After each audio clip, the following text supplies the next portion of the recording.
Hello dear student, welcome to the e-Pathshala in the Department of Physics, Shri RLT College of Science Akola. It's our lecture number 9 in which we'll see Kronig-Penney model and Brouillon zone. Myself Shailesh Jaiswal, Assistant Professor, Department of Physics, Shri RLT College of Science Akola. Kronig-Penney model.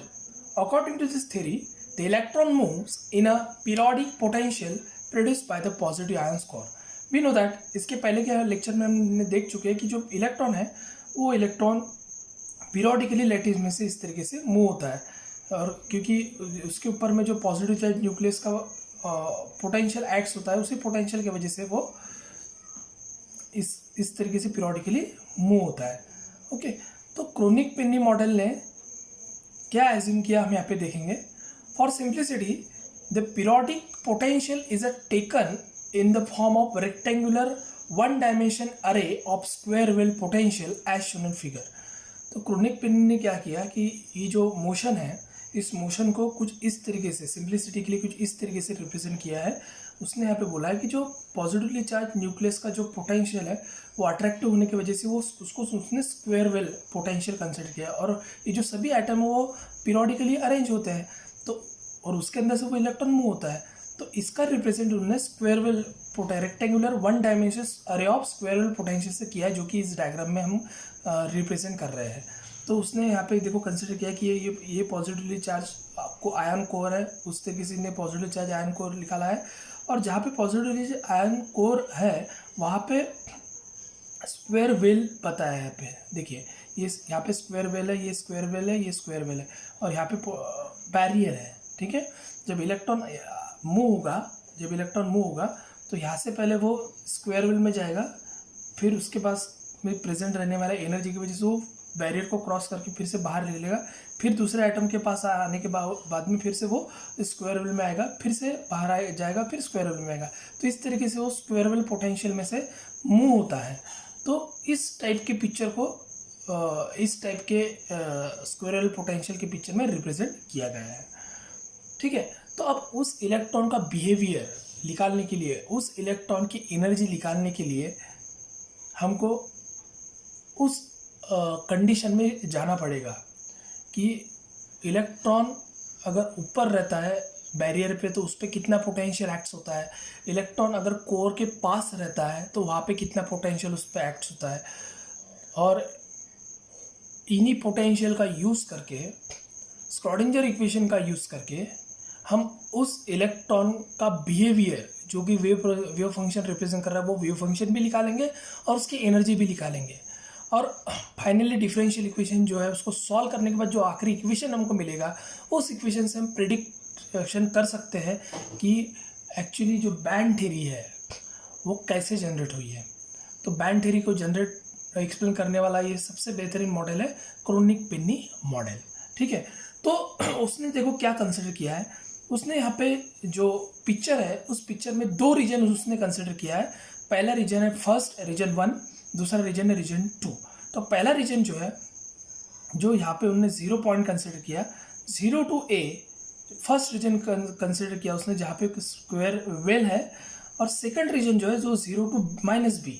ठीक है, 0 to A 0 to -B, उसने इस point को यहाँ पे -B बोला है, जो कि निगेटिव है इसलिए पॉजिटिव इस साइड में है इसलिए निगेटिव उसको बोला है बी, इस साइड में इसलिए पॉजिटिव ए उसने बोला है. तो रीजन 1 पोटेंशियल वेल है, रीजन 2 पोटेंशियल बैरियर है. तो रीजन फर्स्ट में पोटेंशियल देखिए, पोटेंशियल है यहाँ पे V is equal to 0 for 0 is less than x is less than a. इसका मतलब हुआ कि 0 से a x along x axis, ये जो ये मोशन है वो अलॉन्ग x एक्सिस है. तो अलॉन्ग x एक्सिस में जो पोटेंशियल है वो पोटेंशियल 0 है. कहाँ पे? 0 to a के बीच में, मतलब 0 से लेके a तक का इसके बीच में पोटेंशियल 0 है. ठीक है, अब potential v is equal to, ये हो गया रीजन 1 में. रीजन 2 में v is equal to v naught, मतलब यहाँ पे जो है ये पोजीशन पे पोटेंशियल v नॉट है. कहाँ पे? For the region 0 -b is less than x is less than, क्योंकि हम इधर मूव हो रहा है इसलिए हम यहाँ से स्टार्ट करेंगे, राइट साइड में मूव हो रहा है इसलिए हम यहाँ से स्टार्ट करेंगे. -b, okay, -b is less than x is less than a, sorry s is less than 0, इसके बीच में जो है minus b is less than x is less than 0, इसके बीच में जो है वो potential v is equal to v naught, ये पोटेंशियल बैरियर है और ये पोटेंशियल वेल है, ठीक है। तो यहाँ पे पोटेंशियल 0 कैसा हुआ और यहाँ पे पोटेंशियल हाई कैसा हुआ, तो इसको समझने के लिए मैं एक एग्जांपल दे रहा हूँ। यहाँ पे आपको पता है कि जो अर्थ है, अर्थ, ठीक है, अर्थ पे ग्रेविटेशन पोटेंशियल एनर्जी होती है, ठीक है। तो अगर बॉडी यहाँ पे है जिसका मास m है, h इतने डिस्टेंस पे है, ठीक है, ग्रेविटेशन अर्थ सरफेस h इतने डिस्टेंस पे है, तो ग्रेविटेशनल पोटेंशियल एनर्जी कितनी हो जाएगी उसकी, mgh। m is the mass of the body, g is the acceleration due to gravity and h is the distance between the object and the earth। अगर ठीक है, तो वो इस पोजीशन पे उसके ऊपर में इतनी ग्रेविटेशन पोटेंशियल एनर्जी रहेगी, उसकी इतनी पोटेंशियल एनर्जी रहेगी, ग्रेविटेशन पोटेंशियल। अगर वो ऑब्जेक्ट अगर यहाँ पे है तो h तो 0 हो गया ना, अगर h 0 है तो ग्रेविटेशन पोटेंशियल भी क्या हो गया, 0 हो गया। सेम इसी तरीके से अगर वो इलेक्ट्रॉन अगर वो कोर के नियरेस्ट है, ओके, कोर के नियरेस्ट है, तो वहाँ पे उसकी पोटेंशियल एनर्जी जो पोटेंशियल है वो 0 रहेगा। जब वो कोर से दूर जाएगा तभी उस कोर का पोटेंशियल उस पर एक्ट होगा, वो रहेगा वी नॉट। इसलिए यहाँ पे इतना रीजन में potential v equals to v naught लिए है और यहाँ पे v equals to v naught लिए, v इक्वल्स टू 0 लिए है और यहाँ पे v equals to v naught लिए है। तो अब आपको समझ में आएगा कि 0 is less than x is less than x के बीच में पोटेंशियल 0 क्यों है, यहाँ पे पोटेंशियल v नॉट क्यों है, तो यहाँ पे इसको 0 लिया है, यहाँ पे v नॉट लिया है, ठीक है। So this is called as Kronig Penney model. So it consists of a two series of region labeling as 1 and the second. So nature of the energies of the electron is determined by solving the Schrodinger equation. अब ये energy region में तो okay, the nature of energies of the electron की energy इस region में कैसे रहेगी, उसका बिहेवियर कैसा रहेगा, उसके लिए हम ऑब्वियसली स्क्रॉडिंजर इक्वेशन का यूज करेंगे रीजन 1 के लिए भी और रीजन 2 के लिए भी, ठीक है। तो पहले लेंगे हम रीजन 1 के लिए। देखिए region of the type first v is equal to 0 for 0 is less than x is less than a, उसके लिए स्क्रॉडिंजर इक्वेशन में लिखा d स्क्वायर साई 1। तो पहले रीजन के लिए वेव फंक्शन साई 1 लेते हैं, दूसरे रीजन के लिए वेव फंक्शन साई 2 लेते हैं। तो पहले रीजन के लिए वेव फंक्शन साई 1 लिया, तो हम स्क्रॉडिंजर इक्वेशन का यूज़ करके हमको उसका वेव फंक्शन उसकी एनर्जी निकालनी है, ठीक है। तो उसी वेव फंक्शन उसी एनर्जी के ऊपर से हमको पता चलेगा आगे की जो बैंड थ्योरी का जो अंदर का पार्ट्स है वो कैसा है वो पता चलेगा, ठीक है। देखिए d square psi 1 by d x square plus twice m upon h cross square e minus v psi 1 is equal to 0। तो v जो है वो 0 है, इसलिए v को 0 रख दिया, तो ये आएगा d square psi 1 by d x square plus twice m e upon h cross square psi 1 is equal to 0। अब यहाँ पे जो टर्म आई है twice m e upon h cross square, इसको मैं पुटअप कर रहा हूँ यहाँ पे अल्फा स्क्वायर, ओके। दो रीजन है इसलिए मैं इसे एडजस्टमेंट कर रहा हूँ। तो d square psi 1 by d x square plus alpha square psi 1 is equal to 0, that's called as equation number 1 where alpha square is equal to twice m e upon h cross square. ये हो गया reason 1 के लिए। अब reason 2 के लिए v is equal to v naught for minus b is less than x is less than 0। So d square psi 2 by d x square plus twice m upon h cross square e minus v naught. अब v की जगह मैं लूँगा v naught because our potential is v is equals to v naught in the region second. So e minus v naught psi 2 is equals to 0. So d square psi 2 by dx square plus अब देखो यहाँ पे जो है हम ऐसा assume करते हैं कि जो एनर्जी है इलेक्ट्रॉन की, जो एनर्जी है वो एनर्जी ये पोटेंशियल बैरियर से कम है, ठीक है, ऐसा हम एज्यूम करते हैं। तो हम ऐसा अगर एज्यूम करते हैं तो हमको इसको चेंज करना पड़ेगा, वी नॉट को पहले लिखना पड़ेगा और ई को बाद में लिखना पड़ेगा। तो इसलिए हम यहाँ पे एडजस्टमेंट किया है, तो माइनस वी, इसको माइनस यहाँ पे लिखिए और इसको इधर शिफ्ट कर दिया, तो मतलब वी नॉट माइनस ई, ठीक है, psi 2 is equal to 0, okay. तो इसको अगर हम सॉल्व करते तो ये आएगा, देखिए माइनस को अंदर मल्टीप्लाइड किया तो minus v plus e, okay, यहाँ पे प्लस, ठीक है। तो इस तरीके से हम लिख सकते हैं इसको। तो d square psi 2 by d x square minus twice m upon h cross square v naught minus e psi 2 is equal to 0। So d square psi 2 by d x square minus beta square psi 2 is equal to 0, where beta square is nothing but this factor. So beta square is equal to twice m upon h cross square v naught minus ई. ये हमने यहाँ पे इसको consider किया है. Okay, now अब चलो ये इक्वेशन 1 मिला और इक्वेशन 2 हमने इसको यहाँ पे लिखा है. Now using the Bloch theorem, अब इसके पहले के लेक्चर में हमने ब्लॉच थ्योरम देखा है. अब ब्लॉच थ्योरम का ही यूज करके for periodic potential we have the wave function given by the Bloch theorem. अब ये जो है ये पोटेंशियल पीरियोडिक है, पीरियोडिक पोटेंशियल के लिए वेव फंक्शन हमने निकाला है और वो वेव फंक्शन ब्लॉच फंक्शन में हमको मिला है psi of x equal to e to the power plus minus i k of x i k x u k of x. Okay, so this is the wave function for the periodic potential. So for equation 1 and 2 calculating, अब हमको ये wave function का use करके कि periodic potential में wave function ये है, ये वेव और ये जो डिफरेंशियल इक्वेशन है ये पीरियोडिक वेव फंक्शन की है. ठीक है, सॉरी पीरियोडिक पोटेंशियल की है. ठीक है, रीजन 1 में और रीजन 2 में. तो इसी वेव फंक्शन का यूज़ करके हमको यहाँ पे d square psi by d x square निकालना है. ठीक है, और साई तो हमको पता ही यही है. ओके, तो ये इक्वेशन नंबर 3 का यूज़ करके हम d psi by d x निकालेंगे. उसके बाद में d square psi by d x square निकालेंगे. इसका पहला डेरिवेटिव और इसका डबल डेरिवेटिव, दूसरा डेरिवेटिव, दो डेरिवेटिव हम यहाँ पे निकालेंगे. दो डेरिवेटिव निकालने के बाद जो वैल्यू आएंगे हम वो इक्वेशन के अंदर में पुट करेंगे और फिर उसको आगे सॉल्व करेंगे. ठीक है, तो इसका पहला डेरिवेटिव दूसरा डेरिवेटिव हमको यहाँ पे निकालना है. तो इक्वेशन नंबर 3 हमने यहाँ पे लिख लिया है psi of x equal to e to the power i k x u k of x. Okay, तो इसका पहला डेरिवेटिव निकालेंगे हम d psi 1 by d x square.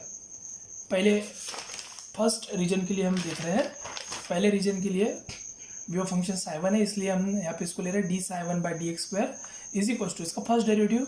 पहला डेरिवेटिव निकालेंगे तो यहाँ पे दो फंक्शन है, फर्स्ट फंक्शन सेकंड फंक्शन.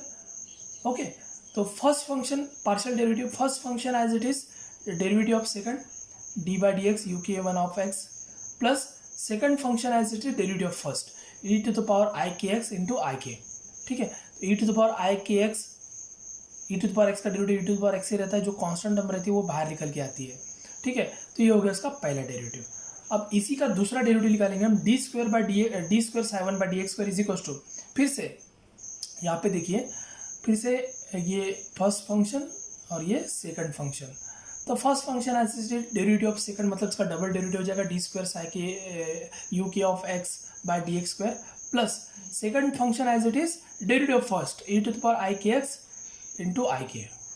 ठीक है, प्लस अब इसके इसमें भी फर्स्ट फंक्शन, इसको हम यहाँ लेंगे, इसको लेंगे second function.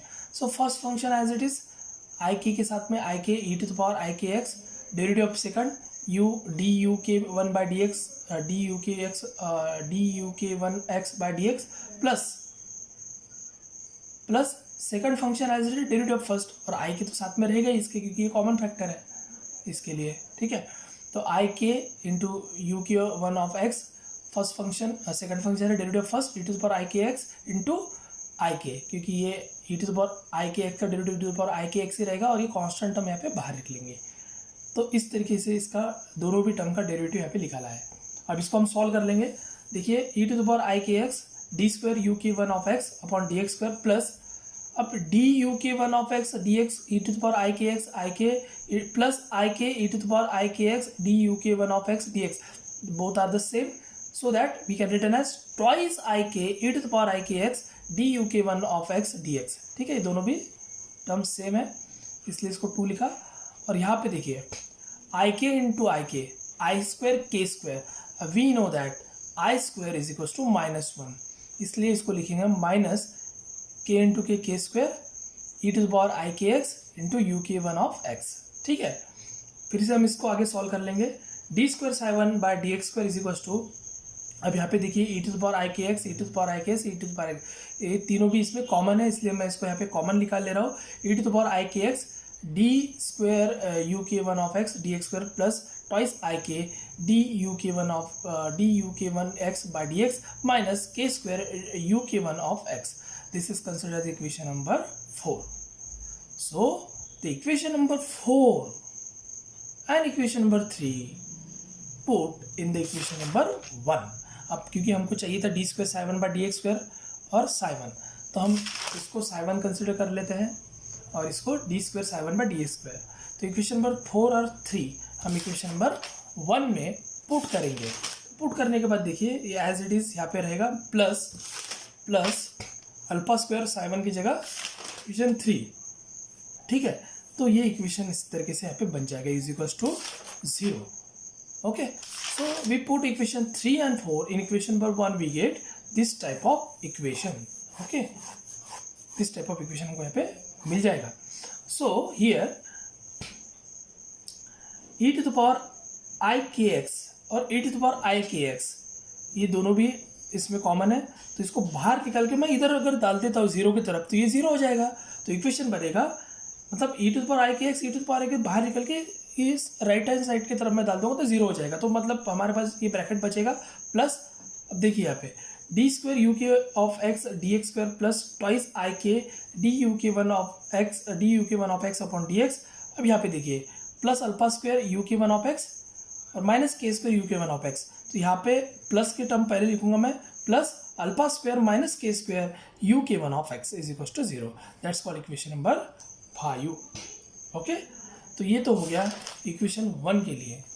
Same procedure equation 2 के लिए हम करते हैं, तो हम डायरेक्टली इक्वेशन 5 पर से इक्वेशन 2 के लिए हम डायरेक्टली यहाँ पे लिखेंगे। So similarly for equation 2 we get in the form of beta, we can written as d square psi k2 of x dx square plus twice ik duk2 of x dx minus beta square plus k square uk2 of x equals to 0.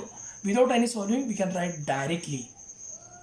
ठीक है, तो जिस तरीके से procedure हमने equation 1 के लिए निकालने के लिए की थी, सेम प्रोसीजर इक्वेशन 2 के लिए हम करेंगे और हमको ये इक्वेशन मिलेगा। So equation 5 and equation 6. So this equation 5 and 6 is the second order differential equation and we can write directly without any solving. Okay, so general solution of second order differential equation of equation 5 and 6 can be written as uk1 of x is equals to a e to the power I alpha minus kx plus b e to the power minus I alpha plus x into x.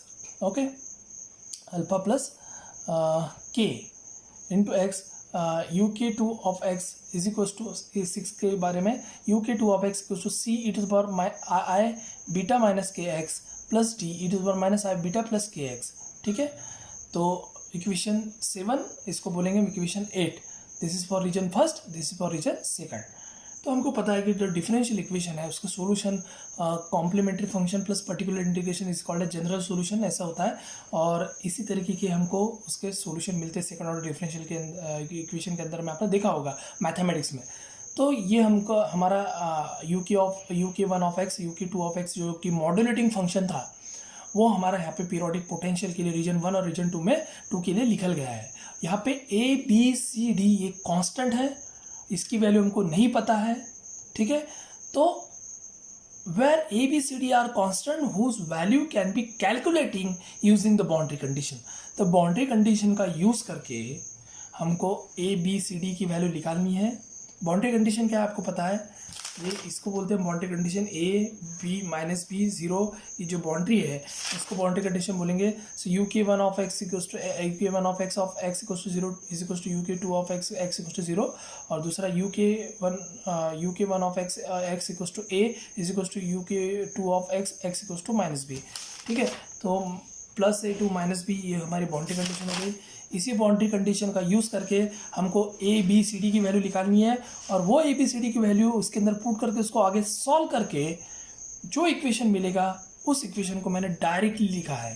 Because in the exam we do not have the sufficient time for solving all such thing, so that we can write directly this equation by solving. So applying this boundary condition to equation 7 and 8 and solving directly to get equation this. ठीक है, तो पहले ये बहुत बड़ा mathematical derivation है क्रोनिक-पेनी model का, तो इसमें ज़्यादा हम टाइम ना गंवाते हुए डायरेक्टली लिखेंगे। ठीक है, तो ये जो है बाउंड्री कंडीशन का यूज़ करके हमने इसको सॉल्व किया, ए बी सी डी की वैल्यू निकाली, उसके पुट किए, फिर इसको आगे सॉल्व किया। सॉल्व करने के बाद डायरेक्टली ये इक्वेशन मिला। This is very important equation we got here, that's represent equation number 9 and equation number 9 is P by alpha A sin alpha A plus cos alpha A is equals to cos KA, where P is equals to MVBA by H cross square, which is measure of the area VB not B of potential barrier. So this is very important equation we got here. और इसी equation का use करके हम आगे की prediction करेंगे जो कि पीरियोडिक पोटेंशियल के है. This is very important equation. ठीक है, ये इक्वेशन जो मिला इसके ऊपर से हम सभी चीज़ें आगे थियोरेटिकली एक्सप्लेन करने वाले हैं, मैथमेटिकली भी एक्सप्लेन करने वाले हैं. ओके, तो चलिए ये इक्वेशन को हम आगे देखते हैं क्या प्रिडिक्शन निकलता है इक्वेशन के ऊपर से. So now using this equation, so here is equation number 9. P by alpha A sin alpha A plus cos alpha is equals to cos KA. ठीक है, तो अब ये इक्वेशन से हम प्रेडिक्शन यहाँ पे करेंगे जो कि हमको ये second order differential equation solve करने के बाद मिला है. Okay, so this equation number 9, इसके अंदर में टर्म आई है P bye alpha a sine alpha A plus cos alpha A is equals to cos K. This is a trigonometric function. Okay, and here the value of P is m v naught b a by h cross square, which measure of the area v naught b of the potential barrier. Okay, so equation 9 gives the condition which must be satisfied so that solution of wave equation may exist. तो ये जो equation आया है ये condition satisfied करता है wave equation की. ठीक है, सॉल्यूशन ऑफ वेव इक्वेशन की. अब यहाँ पे आप देख सकते हो कि ये जो है cos KA, ठीक है, ट्रिग्नोमेट्रिक फंक्शन है. ओके, कोसाइन साइन वेव आपको पता है. cos KA जो है left hand side of the equation number 9 takes only those value of alpha A for which the value of LHS lies between plus minus 1. Okay, so this value of alpha a represent the wave like solution of the form psi of x equals to e to the power I kx uk of x are allowed value, and the remaining value of alpha a are not allowed, that is forbidden value. इसका मतलब देखिए क्या हुआ यहाँ पे. अब ये जो है cos KA, let us consider the K is a theta. Okay, और वेव में अब ये कॉस है तो कोसाइन वेव इस तरीके से हम रिप्रेजेंट करते हैं जो कि जीरो से स्टार्ट होती है और इस तरीके से इसको रिप्रेजेंट किया जाता है. तो उसका जो मोशन है it's 0 to π/2, then the pi then 3π/2 and then twice pi. तो इस तरीके का ट्रिग्नोमेट्रिक फंक्शन में वेरिएशन होता है 0 π/2 पाई 3π/2 ट्वाइस पाई. तो अगर हम इसको थीटा कंसिडर करते हैं और के ए को रिप्रेजेंट कर रहे हैं हम, ठीक है, तो के ए जो है that theta, if theta is a zero at zero position then cos zero is 1 and at pi cos pi is -1. So cos 0 is 1, cos pi is -1. It means that the wave is varying in between only plus minus 1. So cos Ka is plus minus 1. It means that this wave equation is varying between plus minus 1 only. So the left hand side of the equation number 9 takes only those value. मतलब ये जो side है उसकी सिर्फ वही value रहेंगी, मतलब takes only those value of alpha a की वही वैल्यू रहेंगी जो कि प्लस माइनस 1 के बीच में रहेगी. क्यों? क्योंकि यहाँ पे जो कॉस के है वो कोसाइन फंक्शन है. सो के ए की वैल्यू एक तो ज़ीरो रहेगी या फिर पाई रहेगी, और ज़ीरो है पाई रहती है तो इसकी वैल्यू प्लस माइनस 1 ही रहेगी. इसका मतलब कि इसकी जो पूरी टर्म्स की वैल्यू रहेंगी इधर के साइड की ये वेरी होंगी प्लस और माइनस के बीच में ही. So this value of alpha a represent the wave like solution of the form psi of x equals to e to the power I k x uk of x are allowed value. ठीक है, so remaining value of alpha are not allowed, that is forbidden. अब देखिए यहाँ पे तो ये जो wave like ये है तो इसको मैंने रिप्रेजेंट किया वेव सॉल्यूशन में, क्योंकि इक्वेशन ही वेव सॉल्यूशन का दिख रहा है. ठीक है, इक्वेशन नंबर 9 को रिप्रेजेंट किया इस टाइप में, कोसाइन साइन का कॉम्बिनेशन लेके ये टाइप की वेव फॉर्म आई है यहाँ पे, ठीक है। ये जो है ये इक्वेशन नंबर 9 की ही वेव फॉर्म है। अब ये इक्वेशन नंबर 9 की वेव फॉर्म मैंने इस तरीके से रिप्रेजेंट की है। अब यहाँ पे देखिए, इस पे यहाँ पे इस पोजीशन पे मैंने +1 लिया है और ये पोजीशन पे -1 लिया है। तो इसका मतलब जो वैल्यू है वो +-1 के बीच में ही रहेगी। इधर इधर उसके ऊपर और उसके नीचे की वैल्यू कट हो जाएगी, ठीक है। तो उसके कट हो जाएगी तो क्या जो ये साइड की वैल्यू, इसकी वैल्यू कौन सी रहेगी, देखिए यहाँ पे ये जो है पूरा इक्वेशन इसका रिप्रेजेंटेशन है, ठीक है। तो कौन सी वैल्यू अलाउड है, वो अलाउड है सिर्फ +1 और -1 के बीच की। तो यहाँ से वेव स्टार्ट हुई है, ठीक है, मतलब +1 से मैं स्टार्ट कर रहा हूँ, -1 पे आ रहा हूँ, फिर यहाँ पे पूरी तरीके से वैल्यू गायब हो चुकी है। फिर से मैं यहाँ जा रहा हूँ, फिर से -1 से लेके तो +1, फिर से यहाँ से गायब हो गई हो, फिर से +1 से लेके -1, फिर से यहाँ पे गायब हो गई, फिर से -1 से लेके तो +1, ठीक है, ओके। फिर से यहाँ से गायब हो गई हो, फिर +1 से लेके -1, फिर से गायब। तो इस तरीके से मतलब सिर्फ यहाँ से इतना जो रीजन आ रहा है, फिर से यहाँ से इतना रीजन, फिर यहाँ से इतना, तो इतने ही रीजन में देखिए यहाँ पे ये जो रीजन क्रिएट हो रहे हैं, that's region is allowed region, और उसके बीच के जो है वो फॉरबिडन है। तो इसी इक्वेशन के ऊपर से ये रिप्रेजेंट किया है, और इसी डायग्राम के ऊपर से हम बता सकते हैं कि जो हमारा बैंड थ्योरी में वैलेंस बैंड आया था, फिर कंडक्शन बैंड आया था, और इसके बीच में जो बैंड गैप थी, ठीक है, वो इसके वजह से आती है, इस कंसेप्ट की वजह से आती है, ठीक है। तो ये इक्वेशन के ऊपर से हम इसको, ये इक्वेशन के ऊपर ये इस टाइप का वेव रिप्रेजेंट करके हम यहाँ पे बता सकते हैं कि कौन सी अलाउड रहेगी और कौन सी फॉरबिडन रहेगी, ठीक है। तो ये जो क्रोनिक-पेनी मॉडल है, ये अगर 4 मार्क के लिए एग्जाम में आता है तो आपको यहाँ तक का लिखना है, ठीक है। और 7 या 8 या 10 मार्क के लिए आता है तो फिर हम आगे इसकी प्रोसीजर करेंगे, ठीक है। तो ये तो हो गया इस इक्वेशन के ऊपर का वेव रिप्रेजेंटेशन। अब इसी इक्वेशन का यूज़ करके हमको ये बताना है कि ये जो यहाँ पे जीरो पोटेंशियल था, यहाँ पे कितनी एनर्जी रहेगी, और जैसे जैसे हम ऊपर जाएंगे, है ना, बैरियर के पास में, तो वहाँ पे एनर्जी वैल्यू कितनी रहेगी या लेवल कितनी रहेगी, वो इस इक्वेशन के ऊपर से हम बताएंगे, ठीक है। तो behaviour of electron in at zero potential and the behavior of electron at V equals to V0 potential, and what is the energy at V0 and at V equals to 0 and V equals to V0. So once again using this equation number 9, P by alpha A sin alpha A plus cos alpha is equals to cos Ka, ठीक है।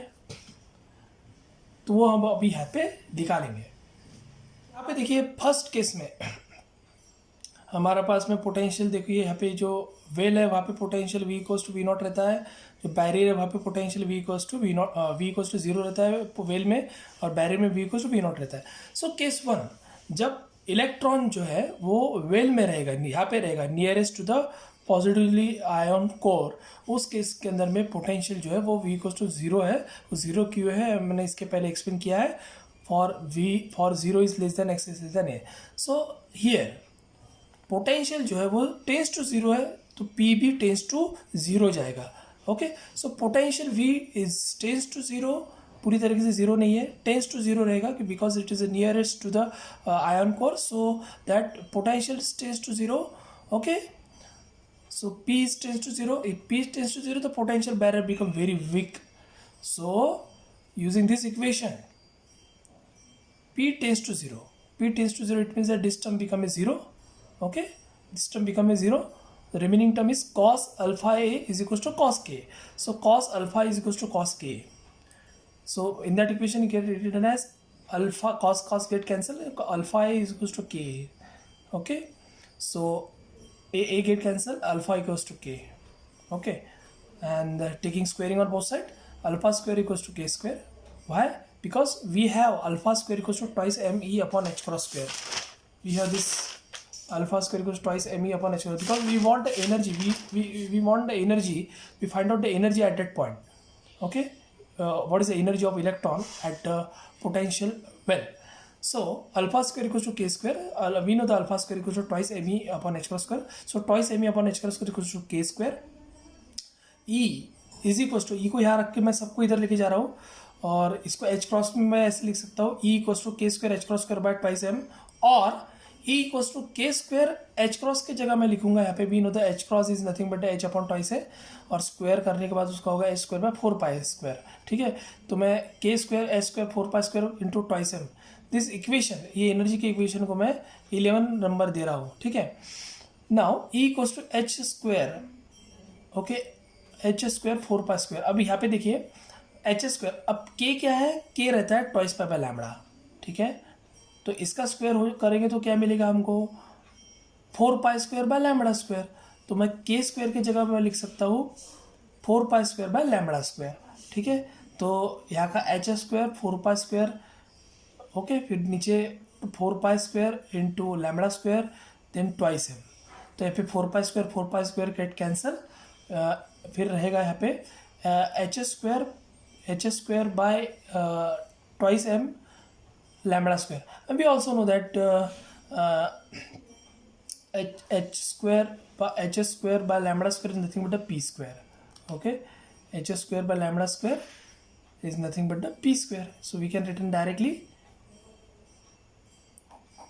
Okay, इसको ऐसे मैं cut कर देता हूँ. Directly हम लिख सकते हैं H square, here p square is nothing but the h square by lambda square. So h square by lambda square is nothing but the p square, so we written as p square by twice m. So energy becomes p square by twice m, and we know that p is a momentum, is a product of, p is a product of mass into velocity. So p is nothing but a mass into velocity, taking squaring, m square v square by twice m. So 1m get cancelled, so we get energy E is equals to half mv square. So this is nothing but our kinetic energy. This equation represent if the potential tends to 0, we know the total energy at that position, TE is equals to kinetic energy plus potential energy. Potential energy is 0, the total energy is nothing but a kinetic energy. So E is equals to half mv square. Okay, इसका मतलब क्या हो गया कि जो energy है at ground level, at nearest to the ion core or at potential well or in the region 1, the energy of electron is nothing but its kinetic energy only, half mv square. Okay, so this equation show all the electrons are completely free, there is no potential acts on it nearest to the ion core, because हमने अर्थ gravitation field का example देखिए समझाया था, no potential acts on it, so the electrons are completely free at near to the ion core, so free to move in a crystal without any constraint, hence no energy level exist.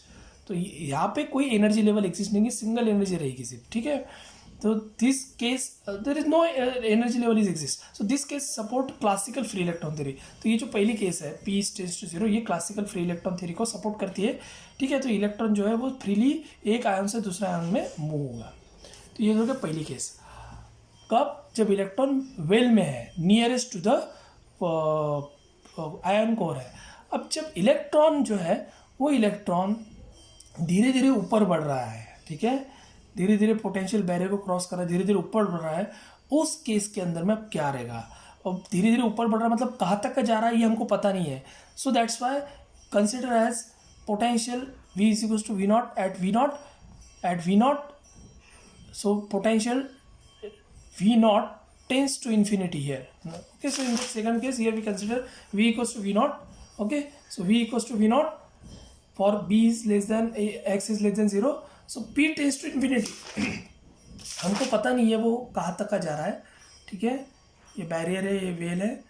अब ये यहाँ तो V equals to V naught, V equals to 0 था, और यहाँ पे V equals to V naught है, और V नॉट कितना है ये हमको पता नहीं है. ओके, तो we say as a potential this P, this potential P, V tends to infinity, so P also tends to infinity. So P tends to infinity because we don't know how much potential here. So V naught tends to infinity, so P tends to infinity using this equation. तो यहाँ पे P tends to infinity है. ठीक है, तो P tends to infinity तो क्या होगा देखिए, फिर से इक्वेशन 9 मैं लिख रहा हूँ यहाँ पे. ठीक है, फिर से इक्वेशन 9 मैं लिख रहा हूँ। ओके, तो यहाँ पे आप देख सकते हो P by alpha a sine alpha a, है ना। मैंने इक्वेशन नंबर 9 को थोड़ा मॉडिफाइड किया। ओके, तो इसे ये टर्म को मैंने यहाँ ही रन दिया, इसको इधर लेके गया, मतलब P alpha a sine alpha ए जो कॉस के माइनस कॉस अल्फा है। ठीक है, तो ये फिर से मैं इसको मॉडिफाइड करके लिख सकता हूँ साइन अल्फा है, और ये पी बाय अल्फा ए जो है ये इक्वेशन के नीचे डाल दूंगा मैं, तो cos k a minus cos alpha a by P by alpha a. अब यहाँ पे देखिए p tends to infinity, so 1 by infinity is nothing but 0, so therefore this total term become a 0, so therefore sin alpha is equals to 0, here we can written like that. Okay, अब sin alpha a 0 कब रहेगा, sin theta 0 कब रहता है, जब theta की value 0 और n पाई रहती है, मतलब थीटा इज n पाई। ठीक है, तो sin alpha इक्वल टू 0, तो sin थीटा 0 कब रहता है, जब थीटा n पाई रहता है, सॉरी n पाई रहता है। ठीक है, so alpha A is equal to n pi. Sine alpha a 0 कब रहता है, जब अल्फा ए n पाई रहेगा, where n equal to 0 1 2 3 and so on. So alpha A is equal to n pi और alpha equal to n pi by A. Okay, so taking squaring on both side, alpha square equal to n square pi square by a square, and now we know that the value of alpha is twice me upon h cross square. So put the value here, twice me upon h cross square. Okay, so to alpha square equals to n square pi square, तो alpha की जगह मैं लिखूंगा twice me upon h cross square, n square pi square by a square. So from that equation we find out the energy E is equals to n square pi square h cross square by twice m square, and that written is equation number 1. And here pi square h cross square by twice m square is a constant and n is a vary, that's called as principal quantum number having value 1 2 3 and so on.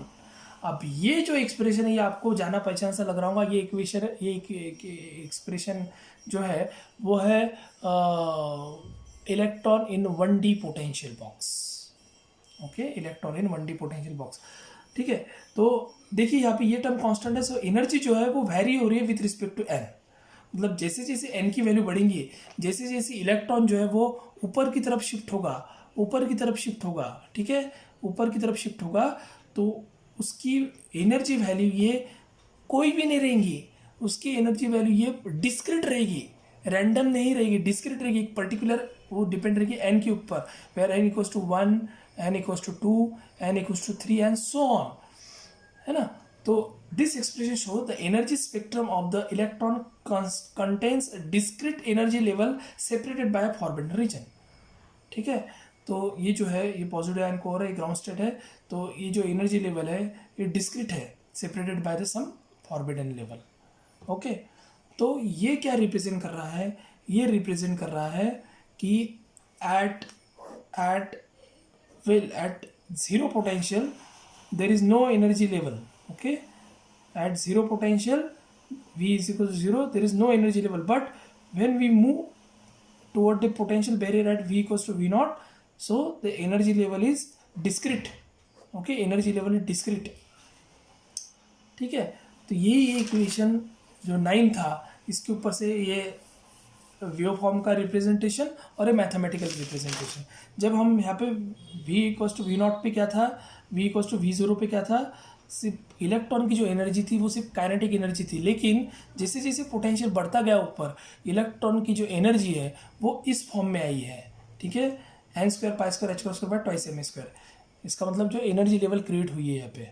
Okay, अब यहाँ पे जब energy level create हुई है तो electron को ऊपर जाने में कितनी एनर्जी लेंगी, जितनी एनर्जी पोटेंशियल लेगी। अगर ये पोटेंशियल बैरियर ही है यहाँ पे है, तो इलेक्ट्रॉन को ग्राउंड स्टेट से एक्साइटेड स्टेट में यहाँ पे जाने के लिए कितनी एनर्जी लेंगी, जितनी एनर्जी वो बैरियर की है, उतनी एनर्जी अगर उसको मिलती है तो वो इलेक्ट्रॉन इजीली ऊपर जाएगा।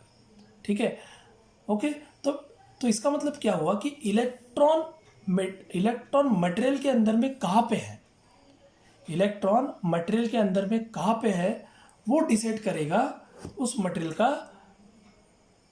बिहेवियर। जैसे फॉर एग्जांपल कि अगर मान लीजिए कि सिलिकॉन मटेरियल है जिसका एटॉमिक नंबर 14 है, फिर दूसरा कॉपर लेते हैं जिसका एटॉमिक नंबर 29 है, तो इस केस के अंदर में जो इलेक्ट्रॉन है, ठीक है, और इस केस के अंदर में इलेक्ट्रॉन है, आउटर मोस्ट इलेक्ट्रॉन जो है इसमें वो न्यूक्लियस के बहुत ज़्यादा दूर रहेगा, इसमें न्यूक्लियस के नियरेस्ट रहेगा, ठीक है। तो डिपेंड करता है कि वो इलेक्ट्रॉन न्यूक्लियस में कहाँ पे है, जहाँ पे रहेगा उसके रिस्पेक्ट में उसकी उतनी पोटेंशियल लगेंगी, जितना उसका पोटेंशियल रहेगा उतना ही उसको एनर्जी लगेंगी वहाँ से निकलने के लिए, ठीक है। तो ये जो है ये सिस्टम रिप्रेजेंट कर रही है, ये डिवाइडेशन दे रही है किसको, मटेरियल को, कि कौन से मटेरियल इंसुलेटर रहने चाहिए, कौन से मटेरियल कंडक्टर रहने चाहिए और कौन से मटेरियल सेमी कंडक्टर रहने चाहिए, ठीक है। तो ये क्रोनिक पिन्नी मॉडल ही है जो कि बताता है बैंड थ्योरी के बारे में, बैंड कैसे क्रिएट होते हैं और कैसे क्या जो मटेरियल है conduction conductor insulator and semiconductor ये सेपरेट होते हैं, ठीक है। So this is all about the Kronig Penney model. तो 7 मार्क के लिए अगर आता है, 8 मार्क के लिए, 10 मार्क के लिए आता है, तो ये दोनों केस के साथ में यहाँ पे ये इक्वेशन नंबर 9 के ऊपर में ये graphical representation plus equation number 9 के साथ में ये दोनों केस आपको एक्सप्लेन करना पड़ेगा। अब 7 या 10 मार्क के लिए आता है तो यहाँ तक का आप क्रोनिक पेनी मॉडल के बारे में लिख सकते हो। This is all about the Kronig Penney model, okay. Brillouin zone हम किसको बोलेंगे यहाँ पे, ये हम अभी देखेंगे। तो from equation 10 and 11 we know the equation number 10 from taking from this here twice m e upon h cross square equals to k square, so e equals to k square h cross square by twice m, so k square h cross square by twice m, ये equation 10 है और ये equation number 11 है। Equation 10 और equation 11 ये दोनों भी energy है, ये एनर्जी है एट अ ग्राउंड और at a bottom and the top. तो ये दोनों एनर्जी को अगर हम इक्वेट करते हैं, ठीक है, तो ये दोनों एनर्जी को अगर हम इक्वेट करते हैं तो क्या मिलेगा हमको, देखिए हमको k की वैल्यू निकालना है, ठीक है, वेव वेक्टर की वैल्यू निकालना है, ओके। तो ये इसमें वेव वेक्टर है और इसमें नहीं है, तो इन दोनों की एनर्जी को हम अगर इक्वेट करते हैं, ठीक है, तो क्या लिख लेगा, देखो वेव वेक्टर जो वेव वेक्टर है वो हमको निकालना है, इसलिए हमने इसको यहाँ पे इक्वेट किया। तो इन दोनों को अगर इक्वेट करते हैं इक्वेशन नंबर 10 और 11 को, तो देखिए यहाँ पे twice m get cancel, h cross square get cancel, so k square is equals to n square pi square by a square, so k square equals to n square pi square by a square हमको यहाँ पे इतना मिलता है। So taking square root on both side, square root on both side करने के बाद हमको मिलेगा k is equals to plus minus n pi by a, okay, so k equals to plus minus n pi by a, we can say as the energy E, we can say as the energy E is a function of wave number k, okay, where n equals to 1 2 3 and so on। तो इसी के ऊपर से देखिए along x axis जो है वो हमने k लिया है वेव नंबर, और along y axis ये एनर्जी ली है। तो अलॉन्ग एक्स एक्सिस हमने यहाँ पे सेंटर से 0 से स्टार्ट किया, 0 pi by A, twice pi by A, thrice pi by a, 4 pi by a, ठीक है, इस तरीके से। और इधर में negative value minus pi by a, minus twice pi by a, minus thrice pi by a, minus 4 pi by a, ठीक है। तो यहाँ पे आप देखिए from the graph between E and k the discontinuities in the energy occurs at के equals to pi by A, twice pi by A, thrice pi by A, n pi by फिर n equals to 1 2 3 and so on.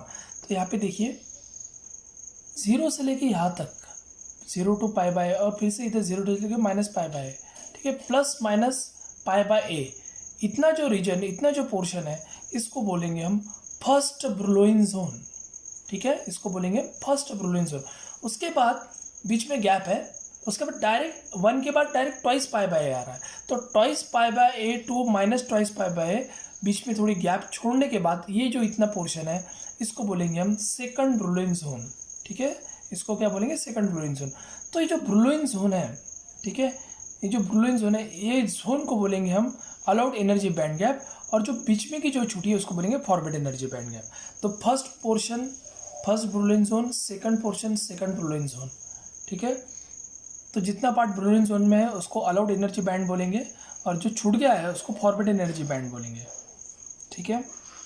So the range of allowed value of k wave between minus pi by to plus pi by gives the first Brillouin zone. The second Brillouin zone consist of a 2 parts, one extending from pi by a to twice pi by and another extending from the minus pi by to twice pi by. So the energy gap at the zone boundary, the energy gap at the zone boundary is called forbidden gap, ठीक है। So this is the concept about the Brillouin zone. So this is the end of this Kronig-Penney model and the Brillouin zone. Okay. So thank you very much for watching this video.